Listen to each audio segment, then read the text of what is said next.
السلام عليكم، كيف الحال؟ عساكم بخيرين.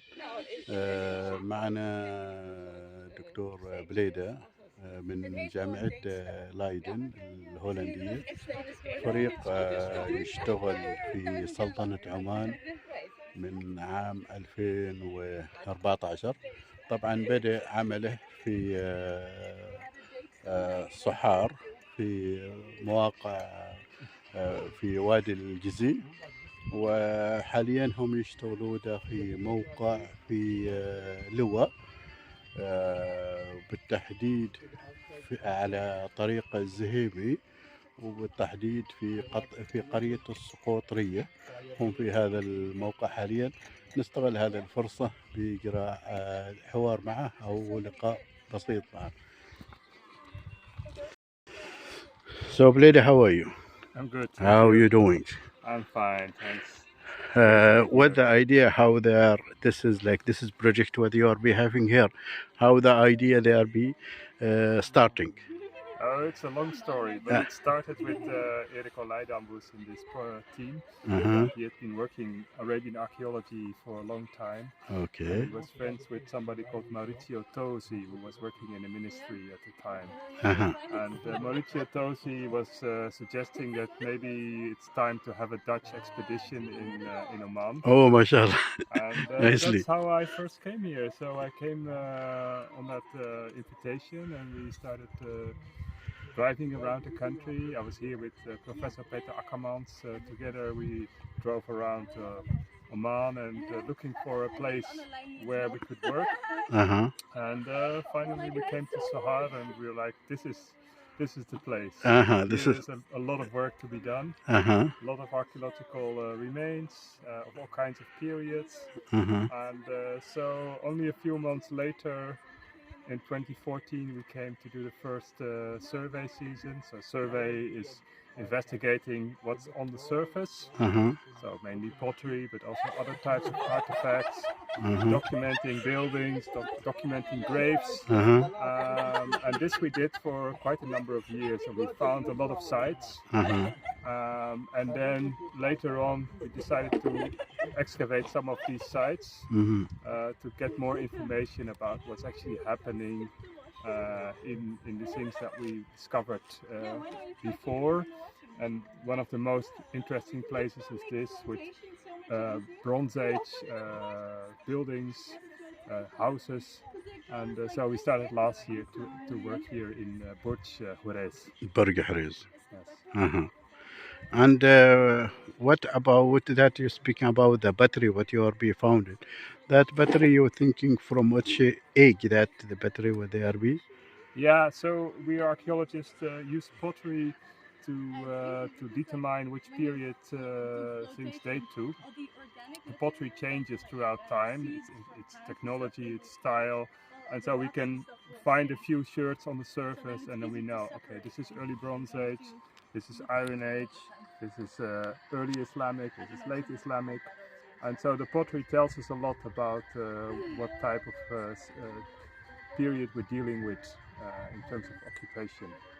And in many places we have different periods, but here where we're now standing, it's Umanar period pottery. So all the pottery can be dated to between about 2700 and 2000 BCE. And we know this pottery quite well from other earlier excavations, for example at Hilli, just across the border in the Emirates. In Emirates, yeah. Al Ain. Yeah. Now you are already 2 seasons. You are working in same place here in Beni Haris. So before you are working in 2 different place. Now already you are having, this is you're having 3 extra place. One of it, one we are stopping in it now, and 2 in other side. One is already finished, and the other one there you are starting in it yesterday or today. Yeah, yes, today. Today. Yes. So this is what you are thinking about. This is the or that 2 place what you are working in it last year and what in this is year. Yeah. So what we're trying to do here is to understand how people lived in the Bronze Age, what types of, how many people lived in these buildings, what type of things they ate, whether they were doing agriculture in this area, whether they were producing copper or other types of things. And so we really want to get an understanding of daily life in the Bronze Age by excavating these buildings very carefully, looking for things that they left behind in the buildings where they lived. And so slowly we're starting to build up a picture of what these houses look like and what kinds of things happened in these buildings. About the area what you are be in it, that means the village what they are be they nearly at what you are be working in it. They are have it any school they are visiting you in it. So sometimes we get visitors from the village, from cafeteria, from the people that drive by and see us working. But we are in an isolated place, and there are not that many people that come to this part of the area. We haven't seen any school children so far. It's also because we're right in the middle of a school holiday, so they're all at their parents' houses now. What about the thing what you're thinking about? This is what this is place they are be needing having to can be taking some action from the ministry like signboard or something like that where they are be. Yeah, so I mean this site is a very well preserved site with spectacularly preserved buildings of the Wadisuk and Omanar period. There's also a very large cemetery here, so I would hope that someday it will be protected and that maybe we can make some kind of archaeological park where people can come and visit, see these things, enjoy the nature because it's beautiful here. So that would be great, and if this place could be preserved in some way, because a lot of the Sahara area is of course being developed very rapidly, which is important, but it's also important to keep some places intact. Mostly every year you are coming for 1 month in here to be you are be here in Oman.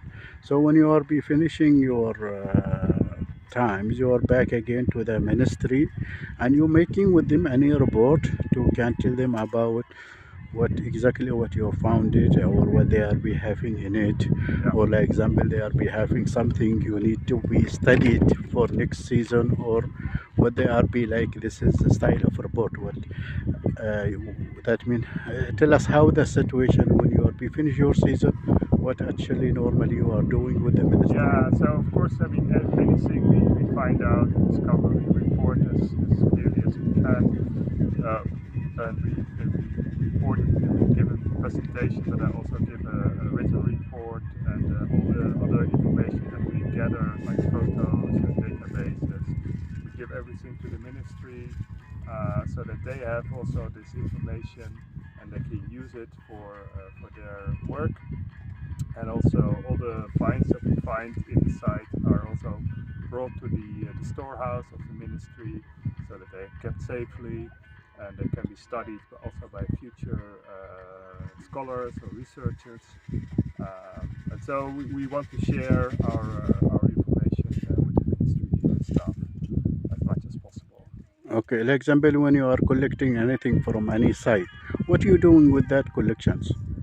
So I mean most of the things that we bring to the house, we wash, we draw, we photograph, we put the information into the database, and then we basically box it and bring it to the ministry, and it's done.